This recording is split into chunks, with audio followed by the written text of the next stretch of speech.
Welcome back to my YouTube channel Ideal Academy, जिसमें आपको मिलते हैं यूपी टीजीटी और पीजीटी के मोस्ट इम्पॉर्टेंट एमसीक्यू। तो चलिए स्टार्ट करते हैं हम लोग आज की अपने जो है एमसीक्यूज़। हमारा एमसीक्यूज़ में पहला जो क्वेश्चन है वो कह रहा है, नगद से संबंधित लेन देनों को किस बही में लिखा जाता है। तो इसका ऑप्शन नंबर ए दे रखा है क्रय बही में यानी परचेज बुक में। ऑप्शन नंबर बी कह रहा है विक्रय बही यानी sales book. Option number C रोकड़ बही यानी कैश बुक। और डी क्रय वापसी बही यानी परचेज रिटर्न बुक। देखिए हमारे जो चार ऑप्शन दे रखे हैं, इनमें से जो purchase book, sales book, cash book और परचेज रिटर्न बुक, ये हमारे जो जर्नल होते हैं उनकी ये सब सब्सिडरी बुक होती हैं। तो जितने भी कैश से संबंधित ट्रांजैक्शन होते हैं तो उनको हम लोग किस में दिखाते हैं, अपने कैश बुक में। तो इसका ऑप्शन नंबर सी जो है वो बिल्कुल सही है। कैश बुक में जितने भी नगद लेन देन किए जाते हैं व्यापार में, उनको हम लोग कैश बुक में दिखाते हैं। तो इसका ऑप्शन नंबर सी जो है सही है। अब बढ़ते हैं अगले प्रश्न की ओर। देखिए हमारा जो दूसरा प्रश्न है वो कह रहा है, बैंक स्तंभीय रोकड़ बही में लेखा किया जाता है। बैंक स्तंभीय यानी बैंक कॉलम जो कैश बुक होती है उसमें जो हम लोग लेखा करते हैं वो किस प्रकार से करते हैं। ऑप्शन नंबर ए दे रखा है नगद संबंधी लेन देन। ऑप्शन नंबर बी दे रखा है बैंक संबंधी लेन देन। ऑप्शन नंबर सी दे रखा है नगद छूट संबंधी लेन देन। ऑप्शन नंबर डी दे रखा है नगद व बैंक संबंधी लेन देन। तो इसमें जितने जो हमारे बैंक स्तंभनीय यानी बैंक स्तंभनीय रोकड़ बही यानी जो बैंक कॉलम कैश बुक हमारी होती है, उसमें जितने भी नगद बैंक संबंधी लेन देन हमारे होते हैं उनकी हम लोग क्या करते हैं, उनका लेखा करते हैं। तो इसका ऑप्शन नंबर डी जो है वो सही है। देखिए दो ऑप्शन इसके एकदम सिमिलर हैं। एक बैंक संबंधी लेन देन, बैंक संबंधी लेन देन में हमारे जैसे उधार भी हो सकते हैं, जैसे हम लोग लोन वोन लेते हैं वो भी हो सकता है। ये लेन देन नहीं, जो नगद मतलब कैश में लेन देन हो रहा हो और किससे से रिलेटेड हो, बैंक से रिलेटेड हो, और उसका जब ट्रांजैक्शन हम लोग करते हैं तो वो किस में हम लोग दिखाते हैं, बैंक स्तंभीय रोकड़ बही में यानी बैंक कॉलम कैश बुक में दिखाते हैं। इसलिए इसका ऑप्शन नंबर डी जो है वो एकदम सही है। अगला प्रश्न देखते हैं। हमारा अगला प्रश्न कह रहा है, व्यावसायिक प्रतिष्ठान में प्रतिदिन अनेक छोटे छोटे नगद भुगतानों का लेखा किस बही में किया जाता है। ऑप्शन नंबर ए है साधारण रोकड़ बही में। ऑप्शन नंबर बी है खुदरा रोकड़ बही में। ऑप्शन नंबर सी है बैंक स्तंभीय रोकड़ में। ऑप्शन नंबर डी है उपयुक्त में से कोई नहीं। तो इसका जो ऑप्शन नंबर बी है खुदरा रोकड़ बही वो सही है। ऑप्शन नंबर बी इसका सही है। देखिए व्यावसायिक प्रतिष्ठान मतलब कोई भी बिजनेस किया जाता है, उसमें जो प्रतिदिन के छोटे छोटे ट्रांजैक्शन होते हैं उनको हम लोग किस में, खुदरा रोकड़ जिसको इंग्लिश में पिटी कैश बोलते हैं, ठीक, पिटी कैश जिसको बोलते हैं, उसमें हम लोग क्या करते हैं, नोट कर लेते हैं। हमारा अगला प्रश्न है, ये देखते हैं। हमारा अगला प्रश्न है, रोकड़ बही में बैंक खाने का जमा शेष होता है। ऑप्शन नंबर ए बैंक में जमा रोकड़। ऑप्शन नंबर बी बैंक से कार्यालय के लिए निकाली गई रोकड़। ऑप्शन नंबर सी बैंक में जमा से अधिक निकाली गई रोकड़। ऑप्शन नंबर डी है इसका बैंक से निजी खर्चों के लिए निकाली गई रोकड़। तो इसका जो सही उत्तर है वो है ऑप्शन नंबर सी बैंक में जमा से अधिक निकाली गई रोकड़।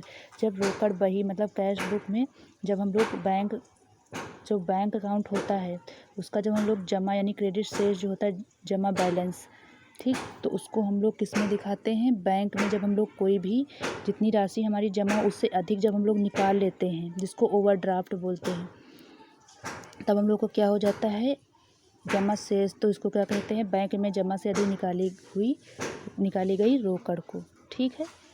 चलिए अगला प्रश्न देखते हैं। इसका ऑप्शन नंबर सी जो है सही है। अगला प्रश्न देखते हैं।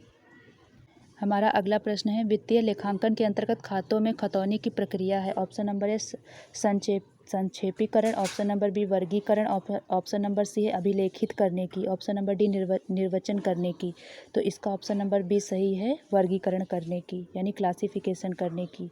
जब फाइनेंशियल स्टेटमेंट हम लोग तैयार करते हैं, इसके अंतर्गत जब हम लोग पोस्टिंग करते हैं अपने अकाउंट्स की, खातों की, तो हम लोग उसको क्या कहते हैं, वर्गीकरण की, ठीक। ये वर्गीकरण की जो प्रक्रिया होती है उससे रिलेटेड होता है ये। तो इसका ऑप्शन नंबर बी सही है। हमारा अगला प्रश्न है, विक्रेता द्वारा क्रेता को विक्रय वापसी पर जारी किया जाता है। ऑप्शन नंबर ए दे रखा है debit note, option number B दे रखा है credit note, option number C दे रखा है purchase book, option number D दे रखा है सेल्स बुक। तो इसका जो ऑप्शन नंबर बी है वो सही है। जब विक्रेता द्वारा क्रेता को कोई विक्रय वापसी पर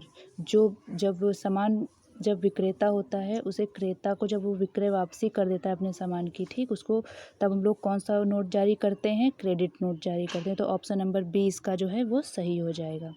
अगला प्रश्न देखते हैं। अगला प्रश्न कह रहा है, क्रय किए गए माल में से कुछ माल वापस किया जाता है तो उसका लेखा किस बही में किया जाएगा? ऑप्शन नंबर ए दे रखा है क्रय बही में, ऑप्शन नंबर बी विक्रय बही में, ऑप्शन नंबर सी क्रय वापसी बही में, ऑप्शन नंबर डी विक्रय वापसी बही में। तो इसका जो ऑप्शन नंबर बी है, ऑप्शन नंबर सी है वो सही है, क्रय वापसी बही में। जब क्रय किए गए माल से कुछ माल वापस कर दिया जाता है तो हम लोग किस में दिखाते हैं? क्रय वापसी बही में दिखाते हैं। अगला प्रश्न देखते हैं। हमारा अगला प्रश्न है, व्यापारी ने घरेलू खर्च के लिए व्यापार से माल लिया, इस लेन देन की प्रविष्टि की जाएगी। देखिए, जब कोई व्यापारी अपने व्यापार से कोई व्यक्तिगत खर्चों के लिए जब कोई पैसे निकालता है या माल निकालता है तो उसे हम लोगों की मेन बुक होती है, ठीक, प्रमुख रोज नामचे में, ठीक, उसमें हम लोग क्या करते हैं? इसको दिखाते हैं।